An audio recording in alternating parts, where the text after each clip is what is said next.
Hi, and welcome to The Grief Between Us. I'm Patti Merrill, chaplain and founder of The Waiting Place, a nonprofit grief center dedicated to creating space for honest conversations about loss, love, and the complicated journey of healing. I'm really grateful you're here. Whether you're grieving yourself, supporting someone you love, or simply wanting to better understand the human experience of loss, this podcast is a place where grief can be spoken about openly and listened to with compassion. So wherever you are today, thank you for joining me. Let's begin. I am so excited for today's episode. We have with us today Rob, and Rob is a chaplain. He works in Utah County as well as Salt Lake County at a couple different hospitals. And the way that I met Rob was, in my mind, clearly divine design. Like, it was not just coincidental that we were able to meet. I happened to be in the hospital that day helping out my daughter-in-law and my son while they were doing some things, and I was babysitting my granddaughter for them. And I was just walking the halls and I had the thought, like, oh, I wonder if the chaplain is here today. I wonder if they even have a chaplain because it's a pretty small hospital. I don't know. And so I asked, and they, looked for him, and he wasn't there. And I was like, oh, that's fine. So then I continued wandering the halls, and after a while, here comes Rob, and he introduces, and we just had this amazing talk, and I felt connected to him immediately. And I think it's because we both have this chaplain heart.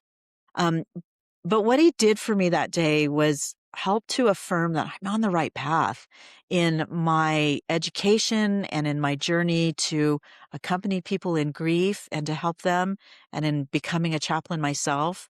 We just had this amazing conversation where I felt like he saw a part of me that I wasn't quite recognizing in myself. And I needed that. And as I started thinking about this podcast and who I wanted to have on as guests, Rob came to my mind as an absolute, like, no question, we need to have Rob on as one of our guests.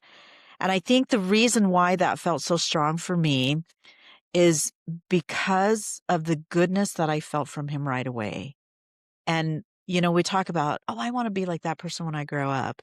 And Rob's significantly younger than me, but I feel this, like, when I grow up in this chaplain journey, I want to have the immediate kindness and goodness that I felt from Rob. That's what I want people to feel from me. So here we have Rob. It's an So honor to grateful. hear those kind words. Well, they're true. They're straight from my heart, Rob. I'm so grateful that you're here. So we've talked about you being a chaplain. You have other roles in your life that are significant too, though. Tell us a little bit more about yourself that I didn't name. Well, I'm a husband and a dad of 3 kids, Awesome. and I volunteer in the church community. That brings me joy.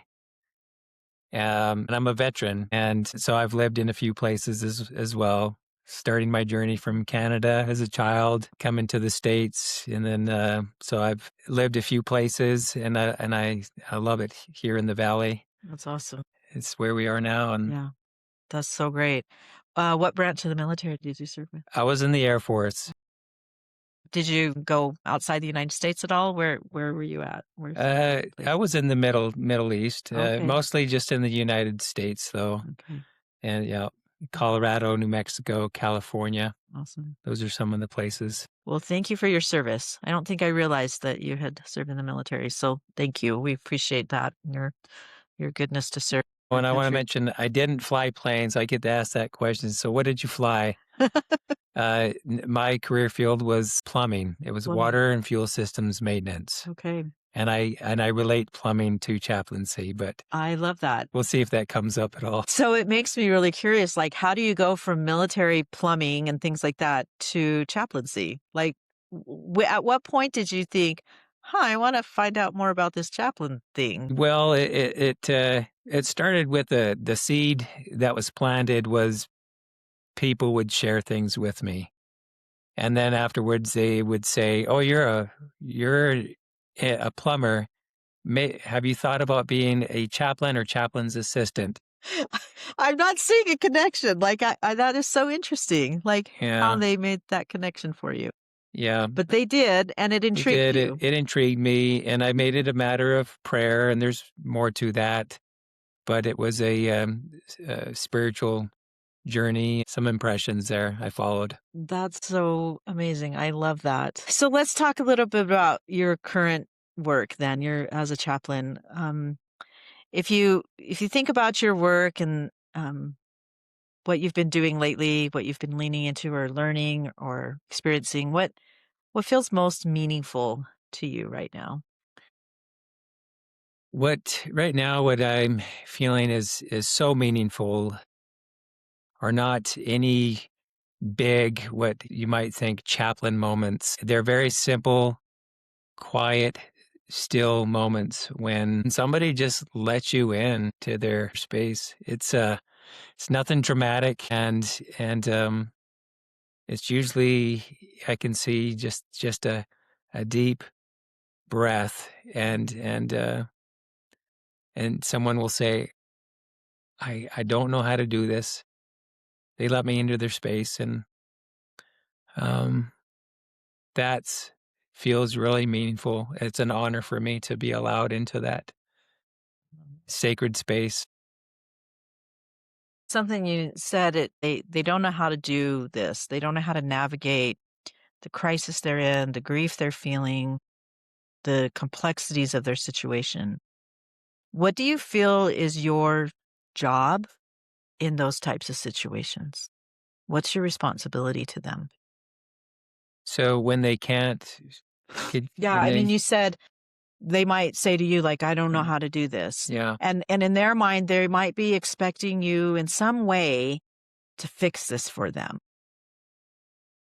yeah, one thing that as a chaplain, I don't just go fixing things for people. And that's a natural inclination as humans. We want to survive the species. Yep. We want to fix and to let them know it's okay to just connect with the current feeling that they're having. Um, I love that. I love that so much. That's so beautiful. And what do moments like that feel like for you? Talk about feelings. You're helping them connect to their feelings. What yeah. kind of feelings come up for you in those situations? And your body and your heart? Well, first of all, when somebody's talking with me, I have a curiosity about that individual, and it is natural that I connect with my own story when they're sharing some trauma or some difficulty, because I've gone through some things as well. And when something comes up for me, I don't, I'm not dismissive that I'm a human and that I'm going to have feelings about this. So I honor my humanness, Mm. and I take a compassionate moment for myself. And by honoring myself and my story, I'm quickly back in to their fully focused and interested in their story. And it with practice, it happens in like a second. But I do feel things like in my chest. I feel compassion in there. Yeah, I love that you've named this because, we talk about, and as I'm learning to become a chaplain, a lot about this countertransference idea. And sometimes I really struggle with how much of my own story do I divulge or do I hide, and how to be authentic about that. And you've just named it. Like you hold it, and you allow yourself to acknowledge it, which brings compassion to ourselves so that then maybe we don't feel so um, compelled to share it, so that we're not overriding their story, right? yeah, That we can hold that space for them to tell their story. And this isn't about us. yeah, And I love this because as we think about people who aren't chaplains, but who want to accompany people who are grieving, one of the most important things to do is not to make it about themselves, not to steal that away from the person who's grieving. I've learned this in many different situations, kind of the hard way, when I have overridden that, I have made it about myself. And I'm really grateful for a friend who came back a few days later and said, you did this and it wasn't helpful. And I was so grateful that she named that for me and helped me to see like, oh wow, I I did do that. Yeah. And that wasn't a long time ago that happened. That Hmm. was recently, Yeah. and here I'm in training to become a chaplain. I've been dealing with profound grief for many years, and yet I still made that mistake.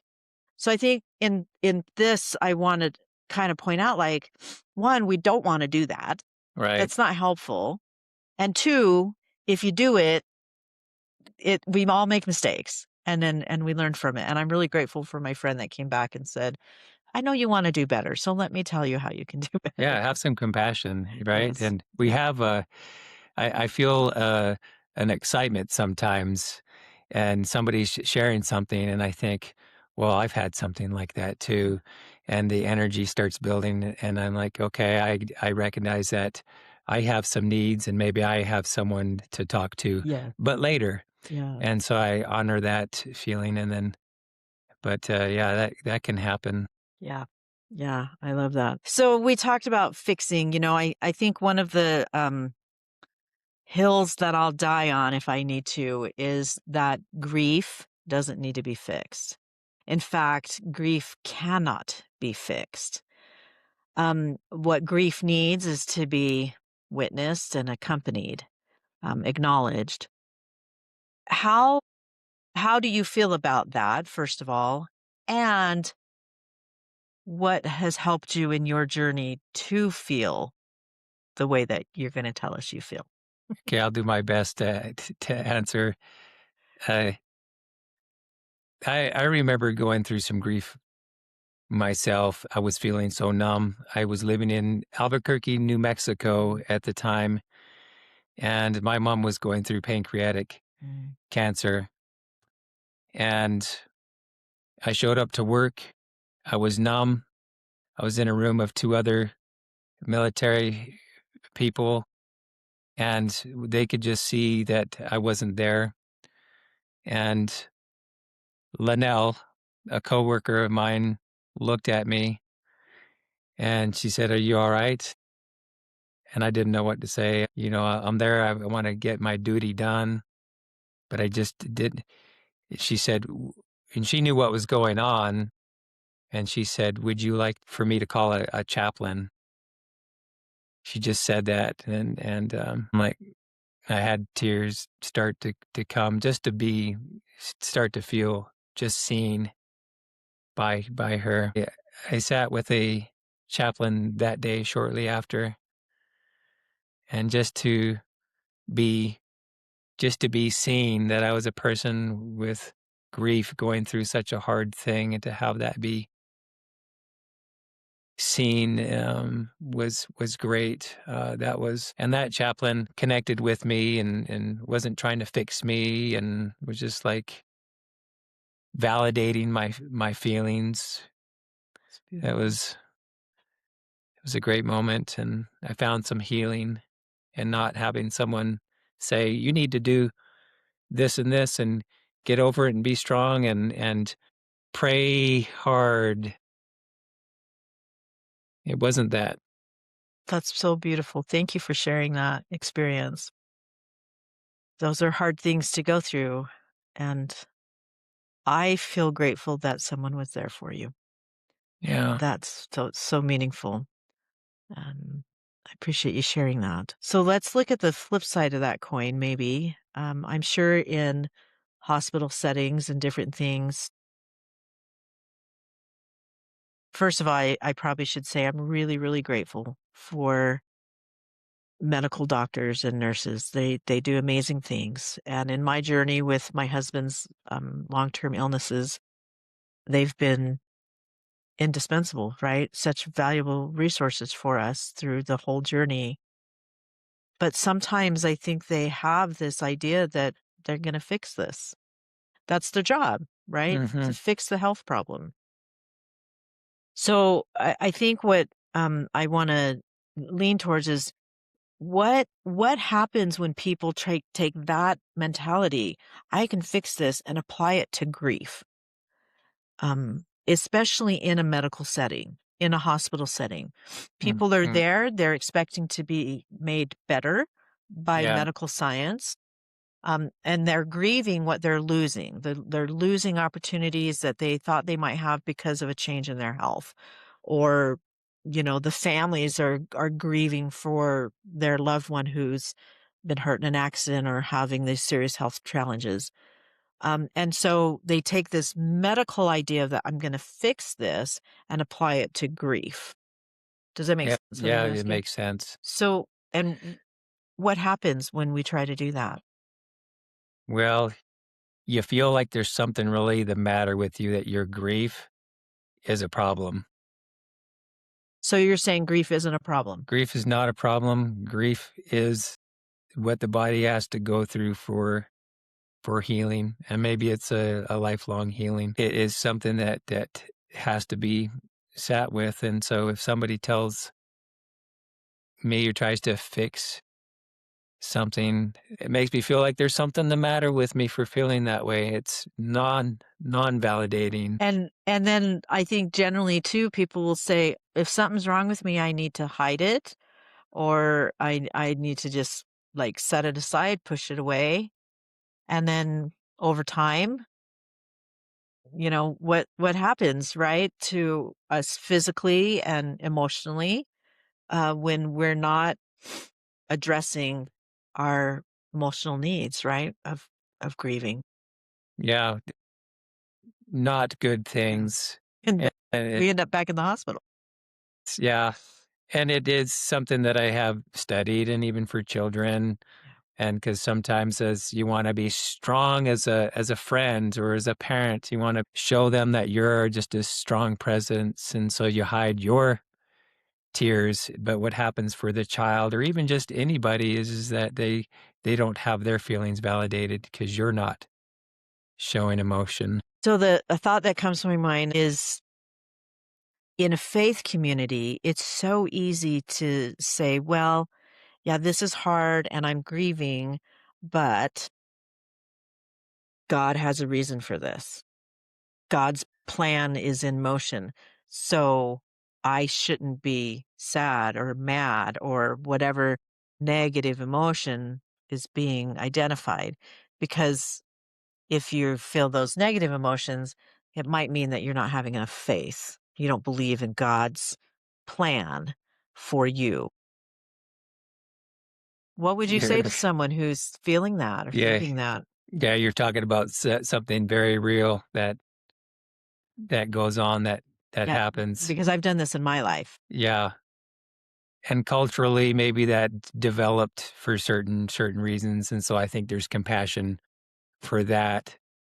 But no more excuses. We need to really come to understand clearly that yes, sure, there's a chance maybe that could be part of a plan, but it could also be very dismissive of of being in real time feelings and emotions that are meant to go through. We don't want to be dismissive of and take away from the suffering and the sorrow that the body needs to feel. And you feel that this is okay, that God feels that that's okay to do that. Well, yes, you can even just look scripturally and see that Jesus wept. And yeah, I learned recently that in the Psalms that we have, that there are more Psalms that address lament than there are that address praise and joy combined. So I feel like, yeah, God welcomes lament. He welcomes our sorrow and our anger and our frustrations. He welcomes that. He wants us to bring it to Him. So, how often do you think this comes up in visits that you have with people? This type of um, paradox that people have to figure out. it's a lot. Honestly, I feel like it's a daily thing. just going and visiting with family in the intensive care unit and ICU or other places in the hospital, it's a very common thing. I So if we're feeling that, I think, like, if we have listeners or people who are watching that feeling this, it's there's not something wrong with them for feeling that, right? No, Yeah, no, no. yeah. I love that. Thank you. Kinda back on this fixing thing, right? Knowing that it's not our job to fix. What do you think is the hardest thing about that, though? What's the hardest aspect of not being there to fix anything? Or maybe it isn't hard, I don't know. Do you feel like sometimes it's hard or maybe not? It is hard. We wanna stop suffering because we want to have compassion and do good things for other people. We wanna be a good friend and just help them to feel better, and it's very natural to go to a place of fixing, and that maybe that's what we're used to doing. So then change is another thing that's it's hard to change to go to a different way. So it takes work and first recognizing, hey, I'm trying to fix you. Maybe I just need to sit and be present and go through this with you. Yeah. Yeah, it is hard to sit in those spaces when your friend or person you love or even a stranger, but you're in that space with them. It's hard to not feel like, "I just wanna take away your pain. I just wanna help you feel relief and peace." Um, Personally, I feel like I have found more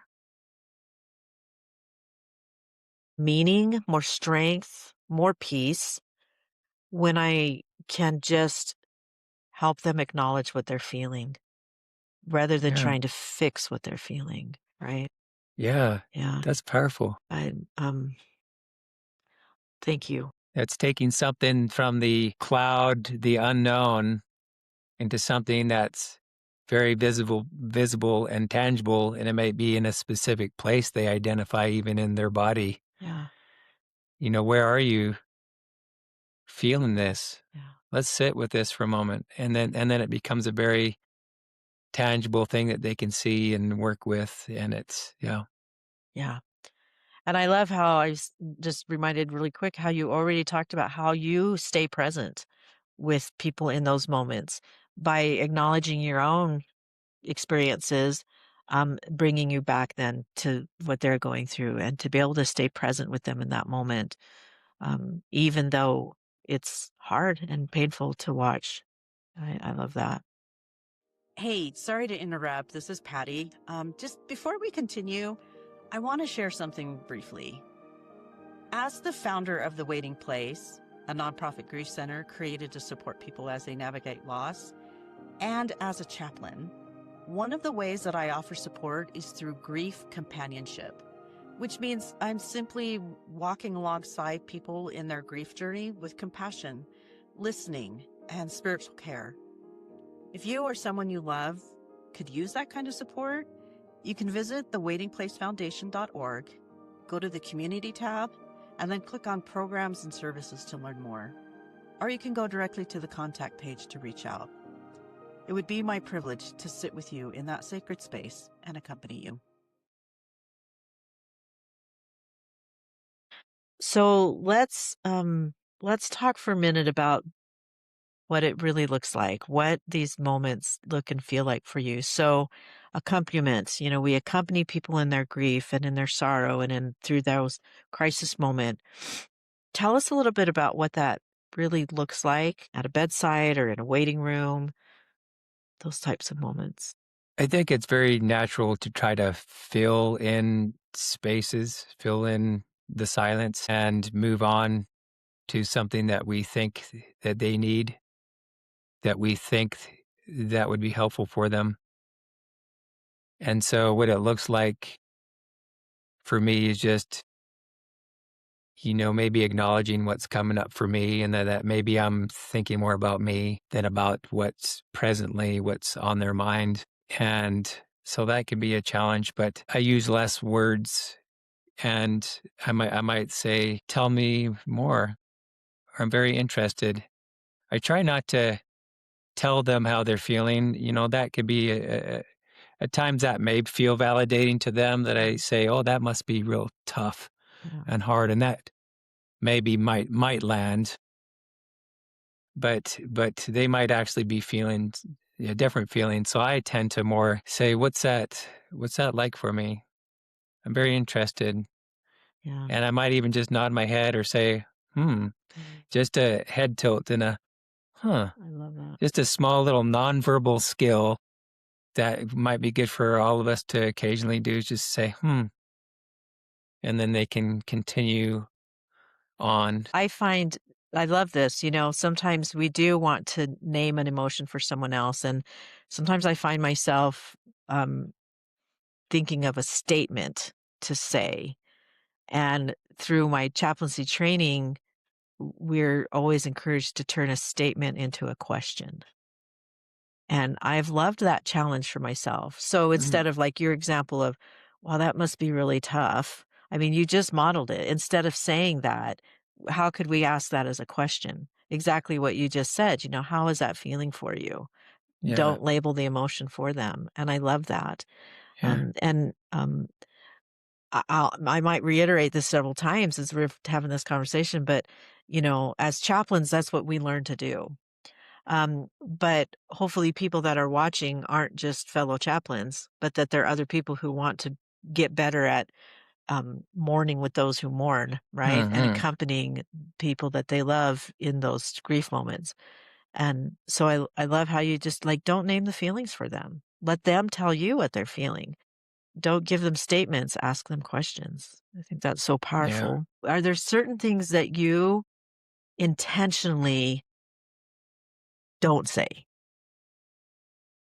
I definitely am not gonna say, everything happens for a reason. They're in a better place. No. Oh, I can't tell you how many times after my daughter died that people would tell me wow. that. And I just thought, like, better than her mother's arms? You think that's a better place than her mother's arms? Don't tell a grieving mother that their child is in a better place. Oh, But I know that their comments were they were trying to be they rude. want They're to. trying to help comfort, right? But it's not comforting. And Oh, that's hard. And like after my husband died, a lot of people say, well, at least he's not suffering anymore. Okay, oh, this is true. This is true. That is something I get to say as the griever. But it didn't, it was very dismissive. yeah, Both of those types of comments, right? It dismisses my own sadness. And it, back to the very beginning when we first started, what it does is says, you shouldn't be feeling this way. You shouldn't be yeah. grieving because she's in a better place. You shouldn't be grieving because he's no longer suffering. That's not what they said, but that's the Mhm. message, the underlying message, right? Yeah. Even that's not intended. It's a lot of times what the grieving heart hears. Mhm. And so, other things that Mm. you try intentionally not to say, or that you would like people who are listening intentionally don't say these things, even though it feels natural and it feels like you're trying to comfort. Stuff will come to me. Yeah. At least this or at least Yeah. that. These dot, dot, dot. Anything that starts with at least. Don't.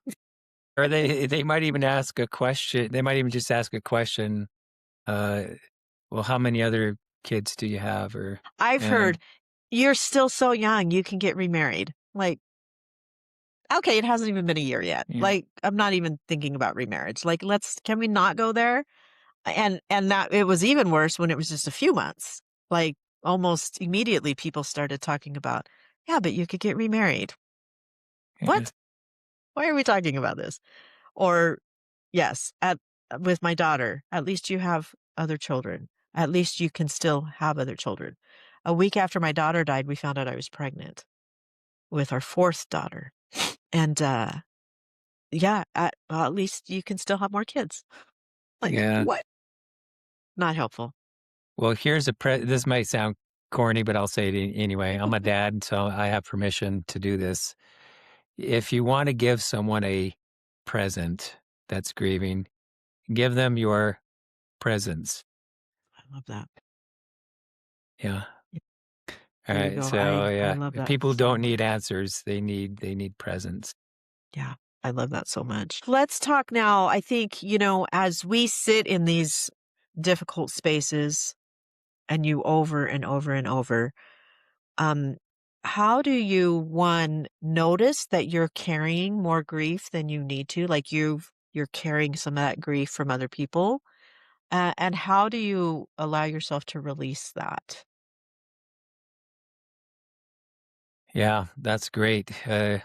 Because I need to take care of myself, Right. and I feel some tightness in my shoulders, and I just can feel it in my body and in my chest. Um, and you're wanting to know how do I? How do you then release that out of your body so that you can continue to show up in these spaces without Yeah. carrying this heavy burden with you everywhere? All right. Well, one thing I'm grateful for my wife. Of many things I'm grateful that she does. She gets us walking. Exercise does seem to be one of those foundational things for me personally, and it might help many people. But just walking, uh, breathing, and I like to play pickleball. Awesome. Pickleball is something that gives me a release in the energy and a social opportunity. Um, Now I don't go telling everybody what the tough thing is, Sure. but sometimes I do need somebody, and I think we all need somebody. And so, as working as a chaplain, I need to have another chaplain, and I do have that I can, and at times give a phone call to or shoot a message to, and then have a conversation so that Yeah. I can I can share that Yeah. grief. Because even though you've honed your skills and you know how to walk with somebody through that, it's different. You can't really do that for yourself. Hmm. I mean, maybe in some ways, right? But yeah, I mean, therapists go to therapy, chaplains have fellow chaplains. And I Yeah. think it's important. So if you're not a therapist and if you're not a chaplain, but you're sitting with people in these hard spaces, um, it's important to find safe spaces and safe people to process through your emotions with. Don't try to do it all by yourself. Kind of, is that what I'm hearing? Yeah, Yeah, absolutely. that's beautiful. Let's talk about boundaries. I think that boundaries are really important to have when you're accompanying people in grief. Um, just this morning I was thinking about some things about an invitation I wanted to offer. And then I realized, like, whoa, I might be inviting more than I can actually carry. Let me rethink this through a little bit. Um, how do you how do you determine your boundaries? How do you set your boundaries? And how have you learned these things? Well, I don't know that I've determined what they all are. Just just a real time feeling that I have, and I've had it where so many things have been shared back to back, and then that can be depleting a little bit. Because when I go in to do a visit, I want you to get 100% Rob Yeah. showing up, and so I have to have a boundary and know that. You know what? I need to take a break right now. I need a reset. I need to give a phone call to another chaplain. And it might be good for a person to identify specific boundaries. Like I can only do so many visits or hear so much Yeah. at a time. I just haven't done that. Um, but I could just feel it. I can feel it in my body, and in my mind is like, okay, Rob, you need to take a break. Go on a walk. We'll go to the fish ponds and stare at the fish and just breathe. And I do some mindfulness and some breathing, and I use sound instruments. And so there's things that I've learned Love to that. But so it sounds to me like you just really are paying attention to your body and what it's Mm, telling you. I recently talked about how you're either carrying your grief or your grief is carrying you. And we each have to kind of figure out what that looks like for ourselves. mm, mm. For me, I realize that I'm carrying my grief well when I'm listening to my body. And when my body says, you just need to spend a few extra hours in bed today. And as I listen to that and lean into that and give myself permission to do that, then my grief can relax and it doesn't like overwhelm me.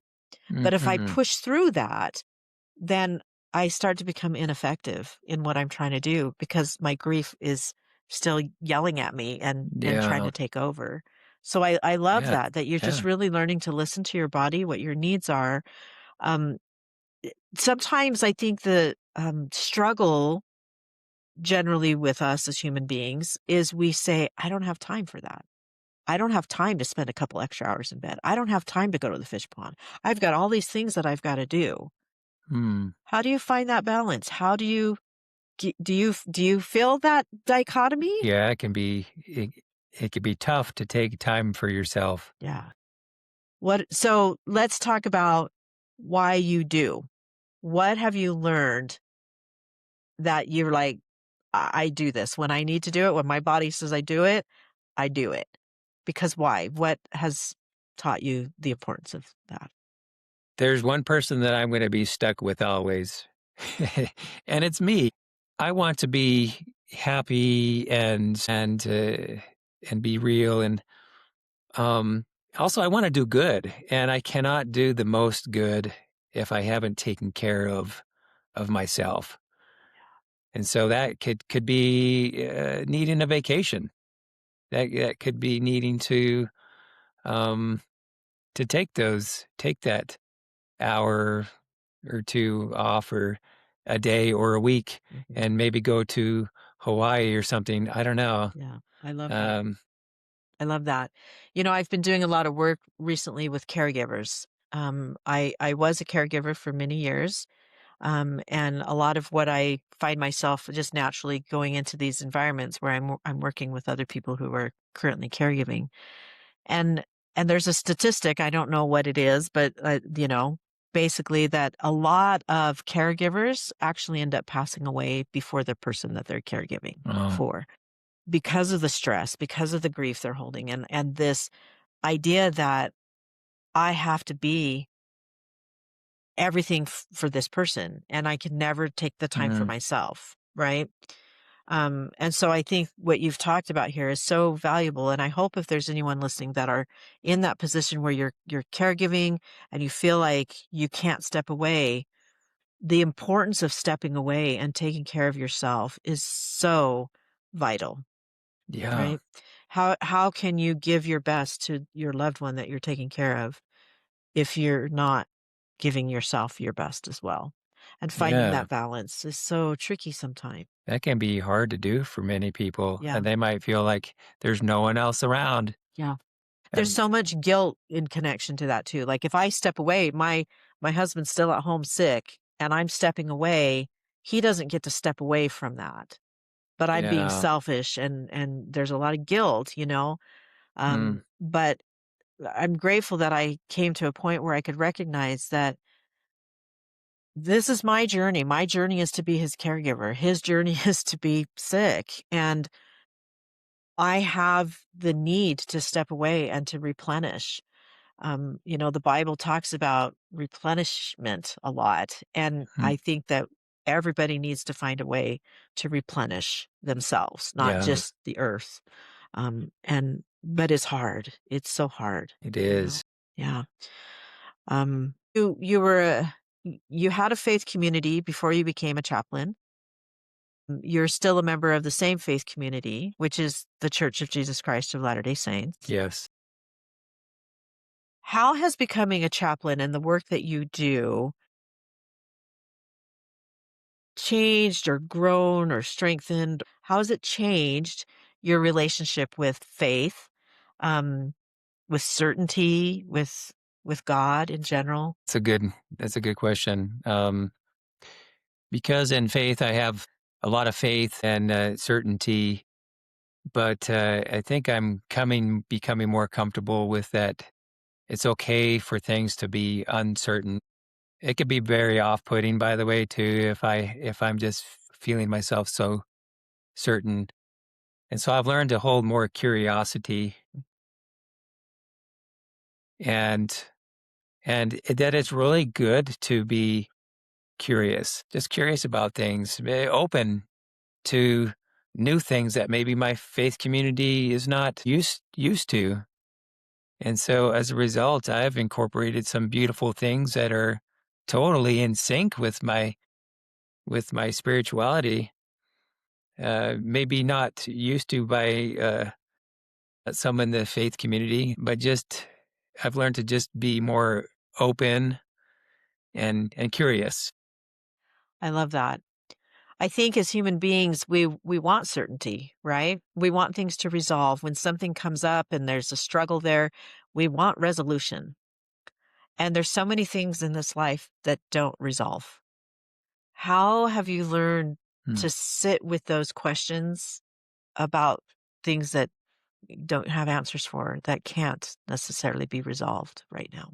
Well, I've learned that sometimes that question is just going to be my companion Mm.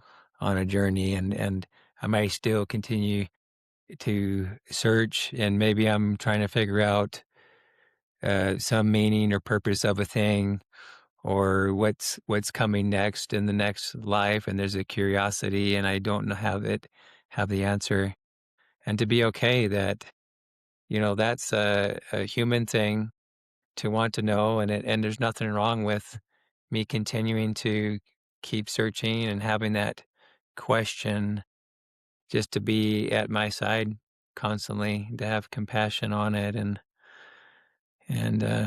who knows, maybe someday I'll find some kind of answer, but it's okay to not have all the answers. We're not going to know everything, and that might be hard to sit with. I think it is hard for us as human beings generally, right? We feel like we deserve and we should be able to receive answers from God about whatever questions that come up.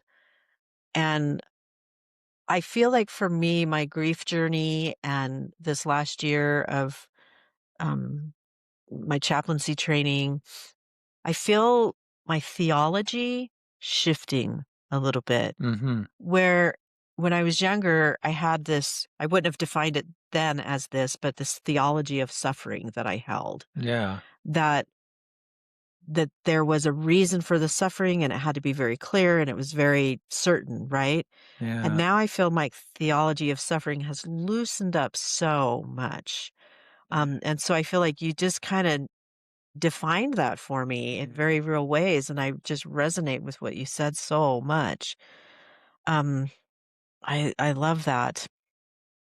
This has been such a meaningful conversation. Um, and you've given me a lot of things that I want to keep thinking about.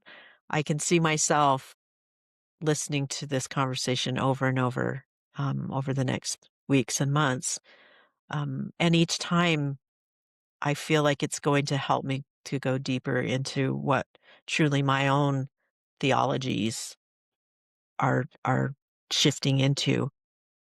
And I feel like for me, they're becoming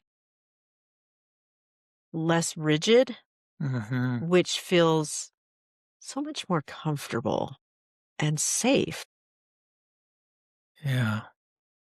I'd love to know any thoughts that you have about. Who would have thought that you would feel safer in something less concrete? It Yeah, almost doesn't, it's a paradox. but it almost sounds like you're much more able to be in the present moment and to hold space for the real time, and to hold a curiosity, and to have maybe the unknown be a part of your journey. Yeah, I think that's right. I would love to have a moment where we model what it looks like for you to chaplain somebody. Okay. So I'm going to get really vulnerable for a minute Yeah. and ask you to be my chaplain for something I'm struggling with. Yeah. Probably one of the most difficult things I've had since, like I'm dealing with and struggling with since my husband's death, is anger. I feel a lot of anger kind of simmering just under the surface. Not necessarily anger that he died, but more about anger connected to how he lived.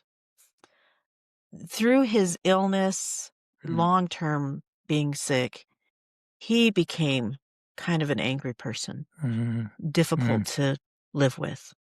Wow. And in that relationship, I often felt like I wasn't important to him. I don't think that's I don't think that's how he felt, right? But his own grief and his own suffering became priority for his attention, for his everything. And so I became less of a priority. So I have a lot of pain and anger connected to that. Does that make sense how I'm explaining it? Yeah. And so my problem is allowing myself to process that anger. Because I feel like if I admit and process anger towards him, it means that I'm not being compassionate towards his situation. He is by nature a very kind man. Yeah. Everybody that knew him would say that about him. He had the big heart. He loved people. He served people. He was there for people, you know? Yeah. But it got to a point that in our marriage, I didn't feel that towards me. But acknowledging that makes me feel like I'm not being compassionate. I find myself either saying, he had a lot of struggles, he had a lot of pain. Of course, he was angry. Of course, this is the way it was. So therefore, I shouldn't be angry about it. Or if I lean into saying, yeah, I deserve better. And this makes me mad. I immediately feel very unchristlike and like, you're so rude to think that way. Sounds like a difficult thing to process through. I'm hearing, and you could please correct me, is some guilt you might feel for feeling some raw feelings that you just might feel bad for feeling some negative feelings. Yeah, for sure. I think I've tried to live my life in such a way that I am not only kind and compassionate, but I'm empathetic. And holding anger towards my husband in that situation feels like I'm not doing any of that. Yeah. It's a tough spot to be. Sounds like a really difficult thing. And you mentioned about maybe God or Christ looking at you and saying, Yeah, one day I thought I'm going to find scriptures or talks that address anger and how we can process anger in healthy ways. And I couldn't find any. I found a lot of scripture and talks that talked about how anger is damaging and how anger can cause a lot of problems and like all the negative aspects of it. But I couldn't necessarily find anything positive. That is, however, where I learned that in Psalms, there's more Psalms addressing lament, and trying to connect this anger to grief I feel like that's the golden thread that I can't quite hold on to. Yeah. Well,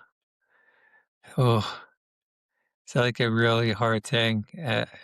Well, I'm curious, like that hard thing to go through, and just as you're talking about it right now, like what that feels like for you. That is such a great question. There's a conflict that I feel in my heart. Like to even talk about it feels disloyal. to the goodness of who my husband really was.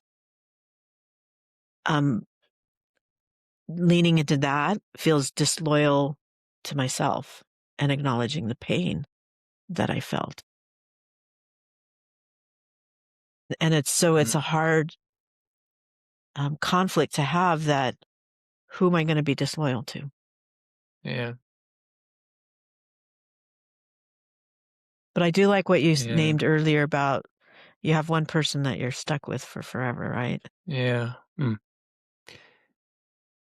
Sounds like a complicated Yes, very much. grief, and it's not sounding easy. There was like, it's either this or it's this, but is there a curiosity for another solution where it doesn't have to be? Yeah, I think that God sees this as a situation that it doesn't have to be either or. I feel that what God is trying to help me lean into is that it can be both and. I can have compassion for my husband and his situation, and I can have compassion for myself and acknowledge that it was painful. It also feels like there's this huge chasm still between those two perspectives. And I can jump back and forth, but I can't span it yet. And, interesting as I say that, and I think, how do I bridge that gap? And the answer is the atonement of Jesus Christ.